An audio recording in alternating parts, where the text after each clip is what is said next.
Bismillahirrahmanirrahim. Kalau seseorang sudah bersyahadat,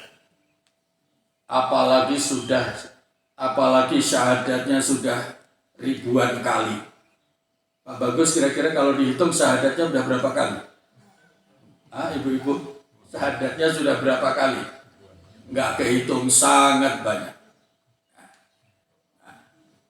Ya, kalau ada orang sudah bersyahadat, apalagi syahadatnya sudah ribuan kali seperti kita, seruan Allah yang paling utama mendapatkan perhatian yang mana?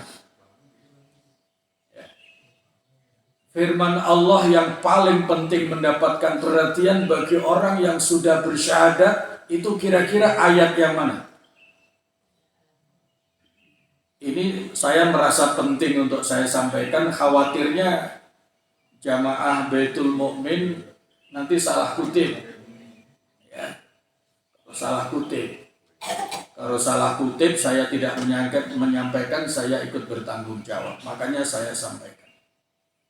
Seorang muslim yang sudah bersyahadat, asyhadu an la ilaha illallah wa asyhadu anna Muhammadar Rasulullah.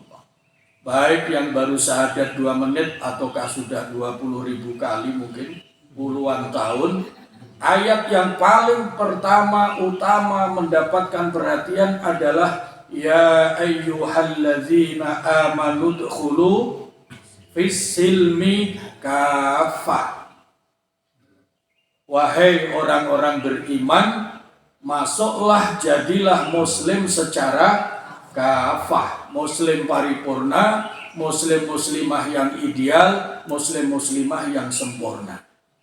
Nah, jangan salah kutip la ikroha fiddin. Ya. Ini saya khawatir ngaji di depannya orang yang sudah jelas-jelas muslim ribuan kali baca syahadat, yang paling sering digemakan la ikroha fiddin. Ini punya akibat. Kalau ayat yang diperhatikan itu adalah ya ayyuhalladzina amanu dkhulu fis-silmi kafah, maka semangat yang muncul adalah gairah, daya juang untuk menjadi muslim muslimah yang paripurna. Tapi kalau yang dikutip la ikroha fiddin, tidak ada paksaan dalam agama, nah ini akan menjadi, kalau supaya gampang diingat, akan menjadi muslim yang MM. Pernah dengar? MM itu muslim muslimah minimalis. Bagaimana enggak minimalis? Ayo kita jihad subuh jamaah. Apa jawabannya? La ikroha fiddin. Jadi enggak kira-kira jamaah subuh? Enggak jadi. Diajak memperbaiki tahsin Al-Quran, ayo perbaiki baca Al-Quran. Ya. Karena merasa sulit, jawabnya supaya yang ngajak berhenti la ikroha fiddin. Jadi enggak memperbaiki bacaan Qurannya? Enggak jadi. Diajak giat untuk menggiatkan taklim, jawabannya la ikroha fiddin. Tidak ada paksaan dalam agama. Nah akhirnya apa? Akan menjadi muslim minimalis, serba sedikit. Karena tidak mau memaksa dirinya untuk berjuang supaya menjadi muslim yang kafah.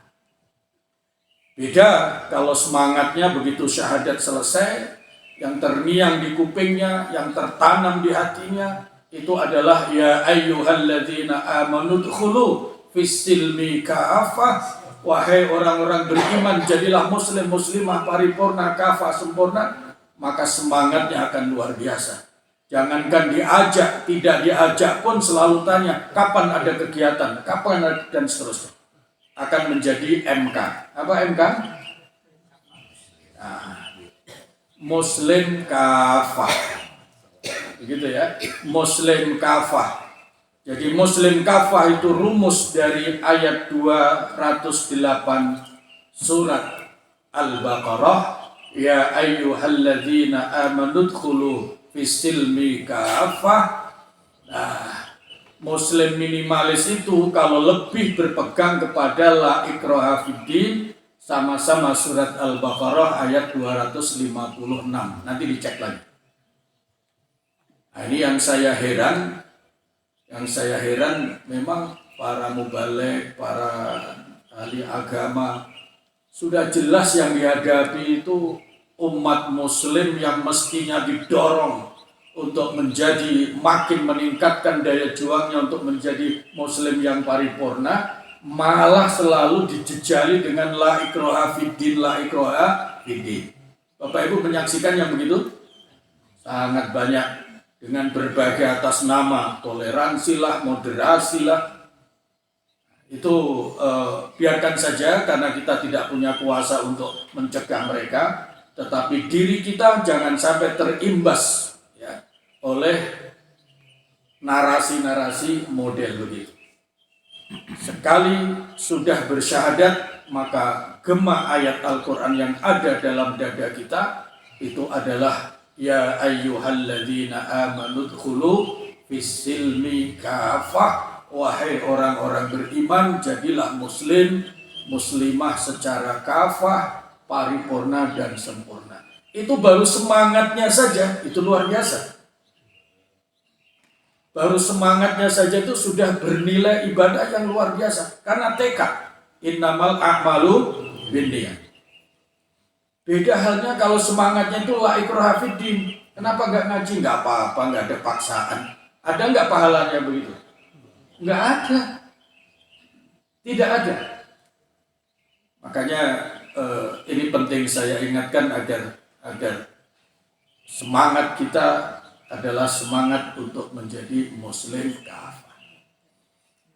Nah, cirinya muslim kafah, Bapak Ibu sudah paham karena sudah sering saya sampaikan. Muslim kafah, muslim paripurna itu adalah seorang muslim yang akidahnya kuat, syariah ibadahnya sempurna, ya. Dan ciri yang ketiga adalah akhlaknya mulia. Ya. Saya ulangi, muslim kafah itu muslim-muslimah yang akidahnya kuat, syariah ibadahnya sempurna, dan akhlaknya mulia. Untuk yang kedua, Untuk ciri yang kedua, syarat yang kedua, syariat ibadahnya sempurna, ini pun jangan dibantah. Mana ada manusia yang sempurna. Nah, ini termasuk melemahkan semangat. Ya. Kalau diajak menyempurnakan syariat, jangan sekali-kali dalam hati kita berbisik, mana ada manusia yang sempurna. Yang dituntut oleh agama, oleh Allah bukan hasil kesempurnaannya, tetapi adalah upayanya, ikhtiarnya, usahanya. Itulah yang disebut jihad. Itu yang paling penting. Karena kalau baru diajak, jadilah muslim kafah, akidahnya kuat, ibadahnya sempurna, tiba-tiba dalam hati, mana ada ibadah sempurna. Kira-kira semangatnya lemah apa lemah? Lemah. Oh iya ya, karena diajak sempurna, nah maka yang dilakukan meningkatkan. Itu secara psikologis begitu. Dan yang ketiga, akhlaknya mulia. Itu cirinya muslim-muslimah paripurna. Sikap hidupnya, saya sebutkan kalau mau dicatat. Ciri tiga tadi itu Allah jelaskan di dalam surat Ibrahim ayat 24-25. Itu sudah sering disampaikan. Ya, surat Ibrahim ayat 24-25 itu adalah ciri utama, syarat utama muslim-muslimah paripurna. Akidahnya kuat, syariat ibadahnya sempurna, akhlaknya mulia. Sikap hidup beragamanya seperti apa? Nah, ini yang paling mudah diketahui. Sikap hidupnya seperti apa? Tinggal kita nanti mengevaluasinya seperti apa. Sikap hidupnya adalah dalam menghadapi agama, dalam beragama, dia sikapnya sami'na wa ata'na. Kalau tadarusnya ada yang sampai surat An-Nur, pasti akan ketemu ayat yang ke-51. Innama kana qaulal mu'minina idza du'u ila Allahi wa rasulihi liyahkuma bainahum ay yaqulu sami'na wa ata'na. Tandanya orang itu menjadi muslim kafah, setidak-tidaknya semangatnya sudah menjadi muslim kafah, maka menghadapi perintah-perintah agama, menghadapi ibadah, itu selalu semangat ucapannya sami'na wa ata'na, tekadnya sami'na wa ata'na. Saya dengar, saya patuh, saya taat tanpa membantah. Itu sikap. Ayat 51 surat An-Nur. Innama kana qaulal mu'minina idza du'u ila Allahi wa rasulihi liyahkuma bainahum ay yaqulu sami'na wa ata'na. Supaya bisa sami'na wa ata'na, itu artinya punya ketaatan penuh. Itulah sebabnya kenapa setiap Jumat itu khatib selalu mengumandangkan ittaqullah. Takwalah kalian kepada Allah. Itu rahasianya. Kenapa selalu diingatkan setiap Jumat? Iya, karena sikap selalu taat kepada Allah itulah tandanya orang yang sami'na wa ata'na. Selalu dikumandangkan. Ya ayyuhalladzina amanu taqullaha, bahkan haqqa tuqatih, takwa yang sebenar-benarnya. Supaya gairah takwa yang sebenar-benarnya sehingga bisa sami'na wa ata'na, maka harus muncul yang namanya mahabbah, kecintaan. Kalau orang punya mahabbah, cinta dalam hati, gairahnya pasti tinggi untuk memenuhi panggilan-panggilan Allah. Kemarin pernah saya sampaikan kalam hikmah. Ini kalam hikmahnya para sufi, ulama-ulama tasawuf. Lau kana hubbuka shadiqan la ata'tahu fa innal muhibba liman yuhibbu muti'. Kalau cintamu sejati kepada Allah, kepada Rasul, pasti kamu akan menaatinya. Karena orang yang jatuh cinta itu akan mengikuti kemauan yang dicintai. Itu rumus.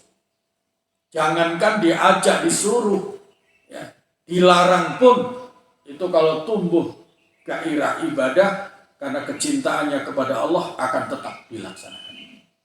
Itu rumusnya. Rumusnya. Nah, maka kemarin beberapa kali pertemuan memanfaatkan bulan Maulid, kita tingkatkan mahabbah kecintaan kita kepada Rasulullah Sallallahu Alaihi Wasallam, agar kalau tumbuh mahabbah kecintaan kita kepada Nabi, maka kita akan patuh kepada Nabi. Kalau kita patuh taat kepada Nabi, otomatis akan patuh taat kepada Allah Subhanahu wa Ta'ala. Itu rumus. Rumus itu Bapak Ibu boleh dicek di Al-Quran. Ada ayat wa may yuti'illaha wa may yuti'ir rasul faqad ata'a Allah. Ya. Kang Habib bisa dicek ayatnya. Wa may yuti'ir rasul faqad ata'a Allah. An-Nisa ayat 80, coba dicek. Wa may yuti'ir rasula faqad ata'a Allah. Nah, itu menandakan Kang Habib hafalannya sudah mantap. Begitu bangun dari ngantuk langsung tahu, oh itu An-Nisa gitu ya. Nah, gitu. Itu tandanya hafalannya mantap begitu. Habis ngorok dibangunkan kaget, dibunyikan ayat bisa nyambung. Walaupun ayatnya mungkin sebelah mana, tapi tahu itu. Ayat 80 kalau tidak salah. Iya betul. Coba dibaca.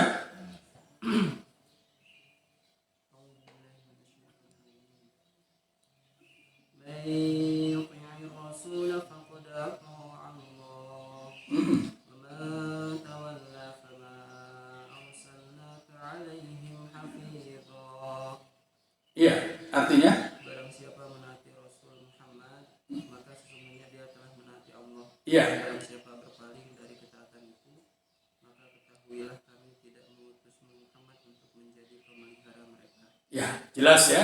Itu rumus. Siapa yang patuh pada Rasul berarti dia patuh kepada Allah. Untuk patuh taat kepada Rasul harus ada mahabbah, namanya cinta kepada Nabi. Catatan penting, mungkin sekedar pengulangan. Kepatuhan itu ada 3 level. Ya, ketaatan kepatuhan itu ada 3 level. Level yang paling rendah taat karena terpaksa. Ya, patuh karena terpaksa. Begitu. Yang kedua, patuh karena kebutuhan transaksional. Ini sudah lebih baik. Karena orang yang sadar akan keperluannya sendiri itu sudah lebih baik. Nah, yang ketiga level yang paling tinggi itu adalah patuh karena mahabbah, patuh karena cinta. Karena apa? Orang yang patuh karena cinta itu akan melahirkan keikhlasan. Akan melahirkan keikhlasan. Ibadahnya karena yang diibadahi, bukan karena kepentingannya kita sendiri. Yang paling bawah karena terpaksa. Sudah bagus, orang yang mau dipaksa untuk ibadah itu sudah bagus. Tapi, ada tapinya. Itu belum ideal kalau ibadahnya karena terpaksa. Karena meleset sedikit bisa tidak ikhlas. Coba kalau sholat tidak diwajibkan. Kira-kira sholat apa enggak? Ini jelas ya.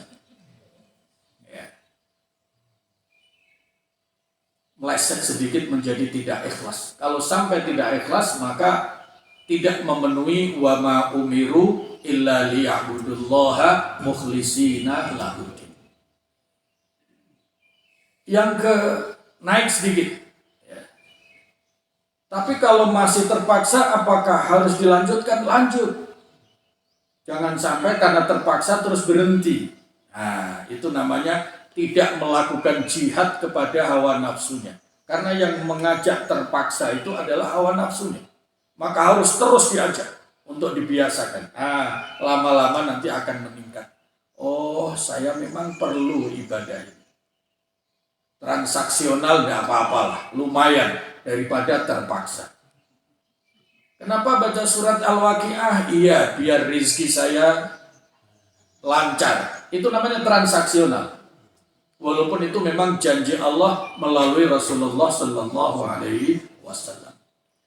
Kenapa tahajud? Oh iya, saya lagi nunggu panggilan. Pak Prof sudah dapat panggilan belum? Ini saatnya nyusun kabinet ini, Bro. Ya. Saya sedang nunggu panggilan. Pak Rudi ya. Nah, itu namanya transaksional. Kita melakukan ibadah tapi untuk kepentingan kita. Nah, rahasianya saya ingin berikan rumus kepada Bapak Ibu supaya kita punya keikhlasan level tinggi. Kalau kita belum bisa, karena ini memang levelnya level tinggi. Kalau kita belum bisa menumbuhkan mahabbah kepada Allah agar ikhlas, maka balik.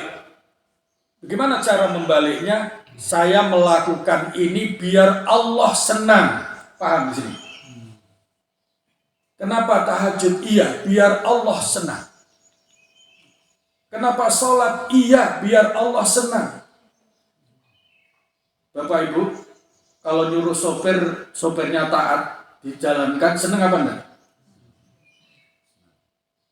Tapi kalau sopirnya bandel, kira-kira senang apa enggak? Itu gambaran yang paling gampang. Manusia itu kalau perintahnya diikuti akan sangat senang. Padahal yang perintah sendiri mungkin banyak kekurangan. Apalagi Allah Subhanahu wa Ta'ala. Saya tidak bermaksud membandingkan Allah dengan manusia. Itu hanya sebuah ilustrasi. Manusia kalau perintahnya diikuti, ditaati itu senang.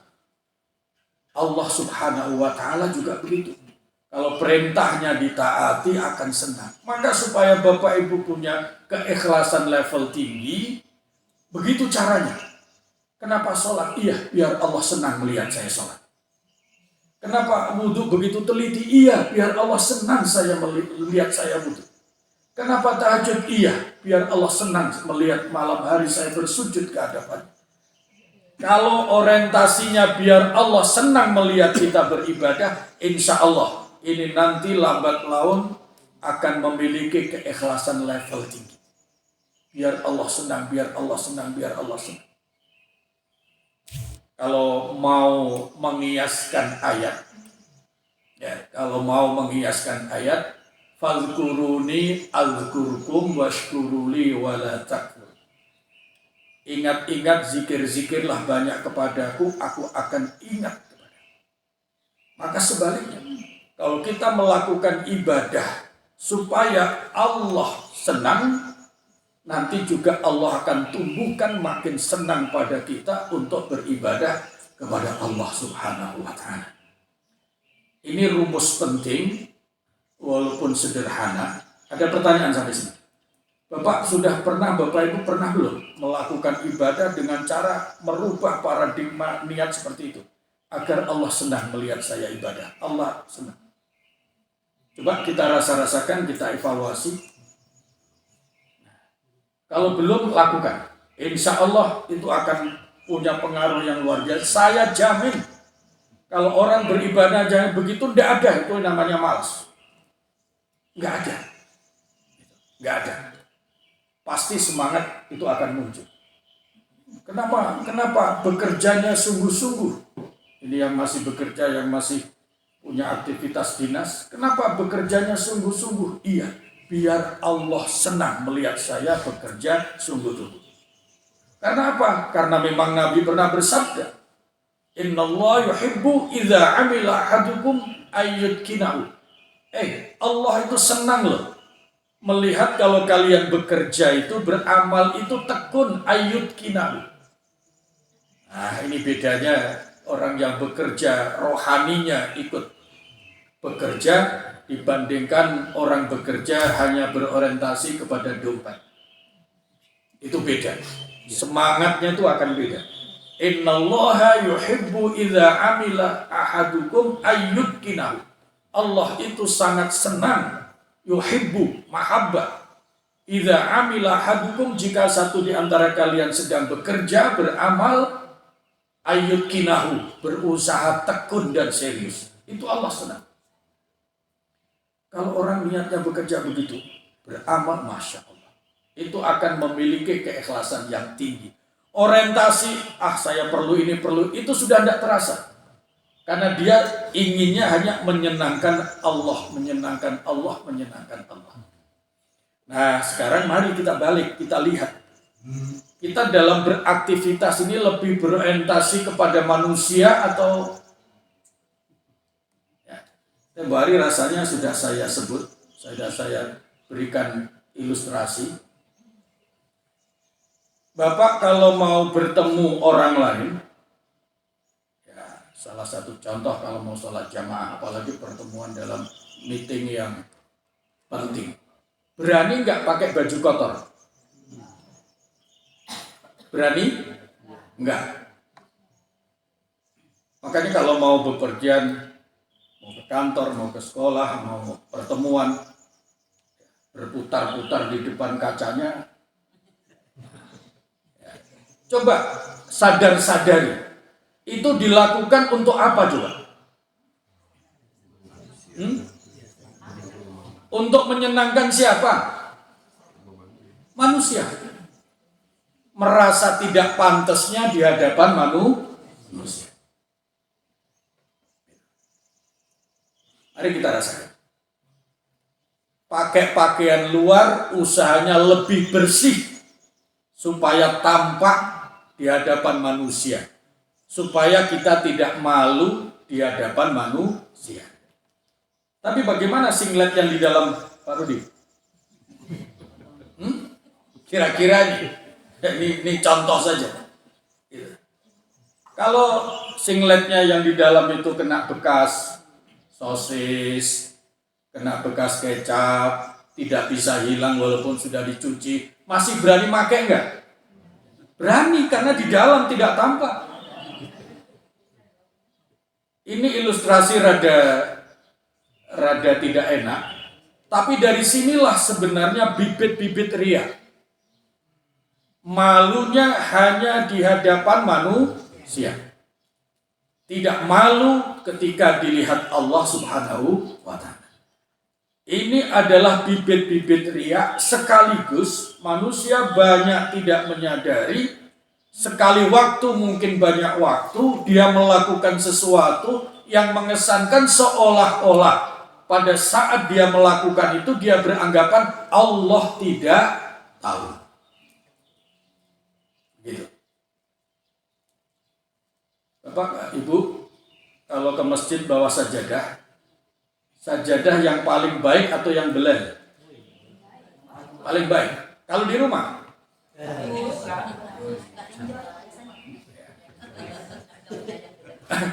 Iya. Itu tampak. Karena apa? Di masjid membawa sajadah yang bagus, tidak enak sama ibu-ibu sebelah. Masa tapi kalau di rumah, ini alhamdulillah kalau seperti itu. Alhamdulillah kalau seperti itu. Artinya lahir batinnya bagus. Tapi kalau sekali waktu melakukan sesuatu, malu karena dilihat manusia, sementara ketika sendiri tidak ada rasa malu karena tidak dilihat manusia, hati-hati, itu adalah bibit riya. Makanya Rasulullah Shallallahu Alaihi Wasallam pernah menyatakan kepada para sahabat, istahyu haqqal haya. Malulah dengan malu yang sebenarnya. Ibu yang pojok ada pertanyaan? Ada? Nabi pernah bersabda, istahyu haqqal haya, malulah kalian ya sahabatku dengan sebenarnya malu. Sahabat sepertinya kalau dilihat nuansa hadisnya itu seperti tidak terima. Buktinya apa? Begitu Nabi menyatakan begitu, istahyu haqqal haya. Kalian tuh malulah yang sesungguhnya, yang sungguh-sungguh malu gitu. Itu sahabat spontan, wallahi ya Rasulullah, inna lanastahyi. Demi Allah wahai Rasul, kami ini orang-orang yang punya rasa malu. Apa jawaban Nabi? Pasti yang kamu maksudkan beda dengan saya maksudkan. Apa kata Nabi? Malu yang sesungguhnya itu malu kepada Allah. Yaitu apa yang ada dalam pikiranmu, Allah Maha tahu. Apa yang ada dalam hatimu, Allah Maha tahu. Cara tes, Bapak Ibu pernah ghibah dalam batin enggak? Gitu ya.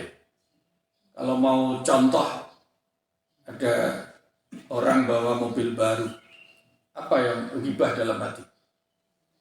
Atau ibu-ibu ada sebelahnya pakai kerudung baru gonta-ganti, itu paling nganjuk.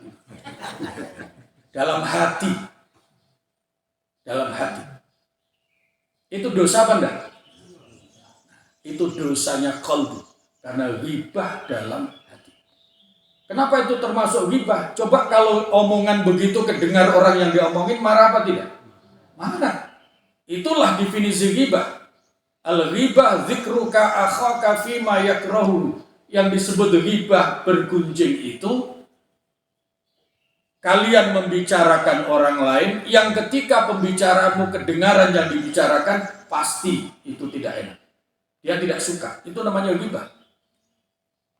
Orang punya kerudung baru, beli beneran dianggap nganjuk. Itu tidak enak. Meskipun begitu. Nah, disinilah letaknya. Banyak dosa yang sesungguhnya tidak disadari. Karena apa? Karena ketika melakukan, dia merasa tidak ada yang tahu. Dan ini pelan-pelan akan menjadi, jangankan yang mulai dari kecil-kecil nggak apa-apa, nggak ada yang tahu. Akhirnya sampai perbuatan besar pun dianggap tidak apa-apa. Karena sudah dibiasakan, tidak apa-apa, tidak apa-apa, tidak apa. Itu bahayanya. Nah, oleh karena itu, supaya bibit riya, karena orientasinya lebih banyak kepada manusia, maka balik kalau ibadah. Niatkan ibadah kita untuk menyenangkan Allah Subhanahu wa Ta'ala. Biar Allah senang saya melihat. Contoh lain. Bapak kalau tiba-tiba ibu bapak ya, disuruh baca Quran di depan umum, kira-kira selalu mau atau ada kemungkinan menolak? Baru diketawa. Baru diketawa. Kalau misalnya disuruh membaca Al-Quran di depan umum begini, itu kira-kira kalau ditodong ditunjuk itu kira-kira siap mau atau ada kemungkinan menolak? Kemungkinan menolak, kemungkinan mau. Yang menolak kira-kira kenapa?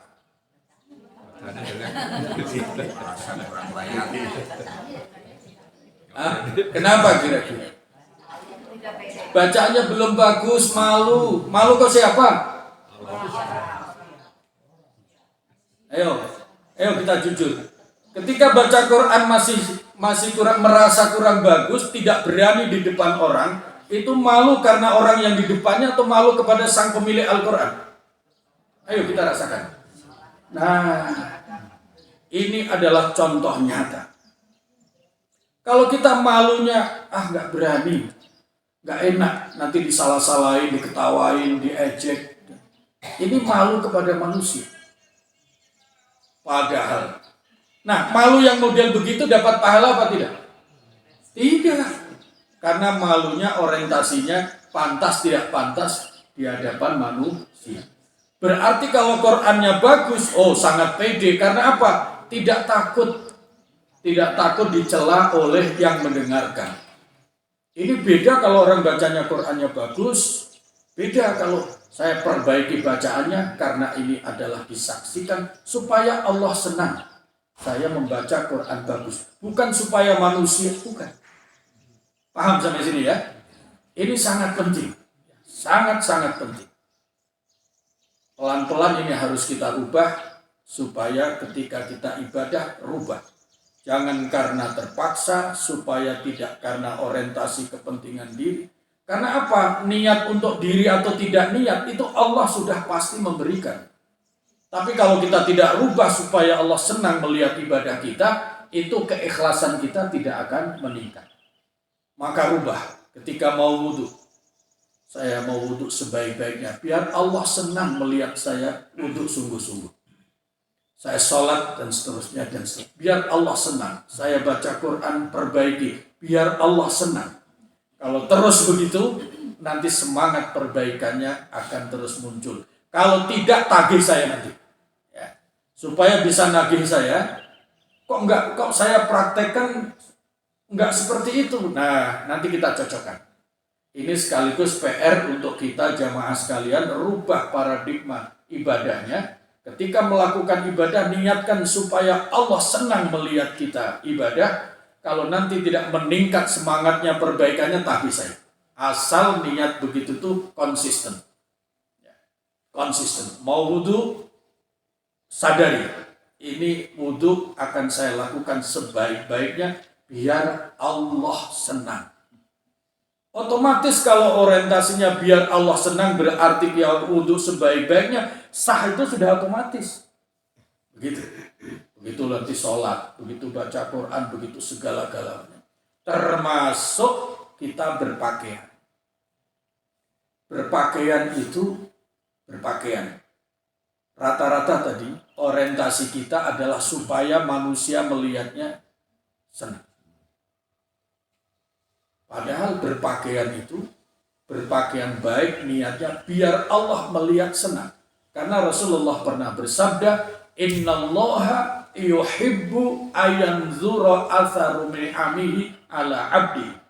Sesungguhnya Allah itu senang ya, kalau melihat pada hambanya itu nikmat-nikmatnya ditampakkan, diberikan rizki untuk membeli pakaian yang baik, Nah, maka dipakai niatnya bukan supaya membuat manusia kagum, nggak ada nilai ibadahnya.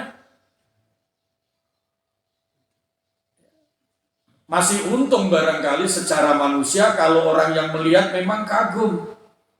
Tapi kalau yang melihat tidak kagum, padahal kita ingin dikagumi orang, apa yang terjadi? Kecewa kalau tahu. Jangan-jangan malah pakaian baru paling itu, begitu. Jangan-jangan malah dijadikan omongan. Betapa kecewanya itu kalau disadari.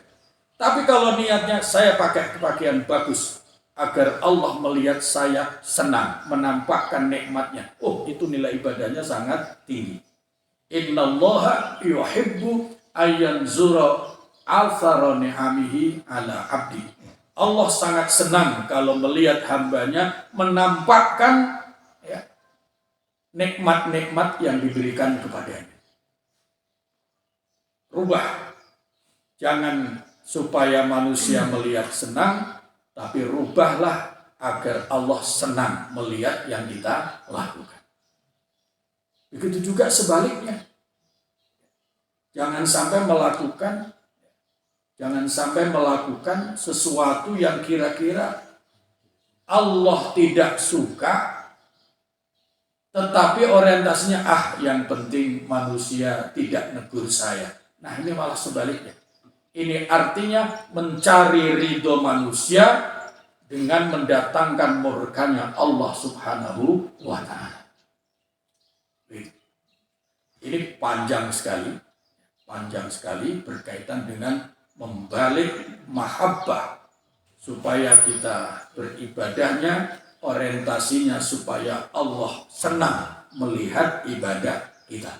Selamat mempraktekkan. Insya Allah kalau ini dipraktekkan akan meningkatkan semangat kita untuk menyempurnakan ibadah kita, dan insya Allah sampai kepada memenuhi ayat ya ayyuhalladzina amanu dkhulu fis silmi kafah.